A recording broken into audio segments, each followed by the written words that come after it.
தமிழ் சொந்தங்களுக்கு வணக்கம். இந்த வீடியோவில் என்ன சொல்கிறேன் அப்படின்னா, இந்த நம்ம ஊர்லலாம் சும்மா கிராமங்களில் பார்த்தீங்கன்னா, சண்டை வந்துச்சுன்னா, அவனுக்கு கல்லு மனசு, அப்போ அவளுக்கு கல்லு மனசு அப்படிம்பாங்க. அது என்ன தானே பாவம் என்ன சொல்லுவாங்கன்னா, இரக்கம் இல்லாத மனசு அல்லது கொஞ்சம் அந்த மாதிரி சொல்கிறது தான் கல்லு மனசு அப்படிலாம் சொல்லி இந்த பக்கம் ஒரு பழக்கம் இருக்குது நம்ம பக்கமெல்லாம்.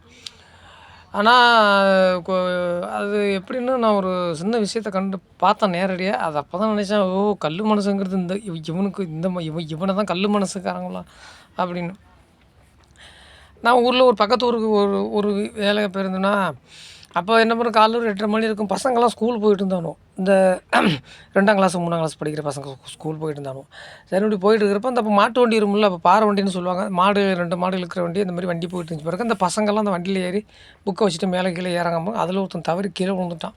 கீழே விழுந்ததில ரோத ஏறுனுச்சா, இல்லை கீழே விழுந்து கால் முறிஞ்சுச்சான்னு தெரியல. நான் சுத்தமாக கொஞ்சம் நல்லா நிற்க முடியல. கீழே விழுந்துட்டான். அப்புறம் எல்லாரும் வண்டியிலேருந்து கீழே குதிச்சு அவனை தூக்கி ஓரமா வச்சுக்கிட்டு உட்காந்துருக்கானுவோ. வண்டி ஓட்டிகிட்டு வந்தோம். அவன் பாட்டுல ஓட்டி போய்ட்டான். நான் அங்கேருந்து வந்துக்கிட்டு இருந்தேன் பாருங்க. என்னடா அப்படின்னா, வண்டியிலேருந்து விழுந்துட்டாங்க. அந்த வண்டிய விட்டக்காரர் அடிச்சு புட்டாருன்னு பலதையும் சொன்னானுவோ. பார்த்தா அவனால ஒரு காலே முழுசா நிற்க முடியல. ஒடிஞ்சு போன மாரி இருக்கு. நல்லா தெரிஞ்சுங்க, அந்த பசங்களோட ஸ்கூல் வாத்தியார் அங்கேருந்து வர்றாரு. அங்கேருந்து பள்ளிக்கூடம் ஒரு 100, 150 ஒரு 100 மீட்டர், 150 மீட்டர் கிட்ட தான் இருக்கும் ஸ்கூலு. அந்த ஸ்கூல் வாத்தியார் அங்கேருந்து வந்தாரு. வந்துன்னு பார்த்துட்டு என்னான்னு கேட்டாரு. இந்த பசங்க சொன்னானுவோ, இந்த மாரி சார் வண்டியிலேருந்து விழுந்துட்டான் கீழ. எந்த வண்டி? மாட்டு வண்டி அப்படின்னு. அவ்வளோதான். அவர் பாட்டுல நேரா போயிட்டாரு. இந்த பையன் தண்ணிக்கு அழுவுறான். நான் தான் தண்ணியெல்லாம் வாங்கி குடுத்து கொஞ்சம் கொஞ்சம் ஹெல்ப் பண்ணி விட்டு, இல்லைன்னா யார்றா எந்த ஊரான்னு கேட்டபடி கேட்டேன். பக்கத்து ஊருன்னு சொன்னாங்க. இந்த அக்கம் பக்கத்துல இருந்தவங்கலாம் கொஞ்சம் உதவி பண்ணி ஓரமா உட்கார வச்சு, கால்ல தண்ணிக்கெல்லாம் ஊத்தி தடவி விட்டு, அவங்க அப்பா, அம்மா வர சொல்லி அனுப்பி விட்டாங்க. எதுக்கு சொல்ல வரேன்னா, ஒரு வாத்தியாரு படிச்சிருக்கிறாரு. அது பிள்ளைங்களுக்கு உள்ள வாத்தியார் தான். இவனுக்கு என்ன ஏதுன்னு கேட்கணும். இல்லாட்டினா அவங்க அப்பா, அம்மாவுக்கு யாராவது போய் சொல்லி அழைச்சிட்டு வாங்கடான்னு சொல்லணும். இல்லாட்டினா ஸ்கூல்ல உட்கார வச்சு, ஏதாச்சும் ஒரு சின்ன ஒரு உதவி பண்ணுறது இல்லைங்க. அ அ ஒரு வாத்தியார்ன்னு சொல்றதுக்கே எனக்கு வெட்கமா இருக்கு. அவருக்கு ஒரு மரியாதை குடுக்க எனக்கு அசிங்கமா இருந்துச்சு.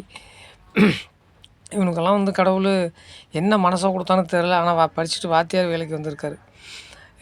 நான் சொல்றது தப்பா நெனச்சுக்காதீங்க. எல்லாரும் அந்த மாரி கிடையாது. இந்த மாதிரி ஒரு சில ஆளு இவனுக்கெல்லாம் வாத்தியார் வேலை. ஆனா அதான் இந்த சொன்னாங்கல்ல இப்போ கிராமத்தில கல்லு மனசுக்காரன்னு. இவன் இந்த மாரி ஆளுகளுக்கு தான் இருக்கும் போல இவன் கல்யாணம் காட்சி பண்ணானா, புள்ள குட்டி பெத்தானா, அந்த உணர்வு இருக்குமா இருக்காதான்னு தெரியாது. அது இத்தனைக்கும் வேற ஆள் இல்ல, ஒரு படிச்ச வாத்தியார். பாருங்க நான் சொல்றது உண்மையிலே சொல்றேன் 100க்கு 100 உண்ம. அந்த கடவுளுக்கு தான் தெரியும். உங்களுக்கு புடிச்சிருந்தா சப்ஸ்கிரைப் பண்ணுங்க. சப்போர்ட் பண்ணுங்க. நன்றி.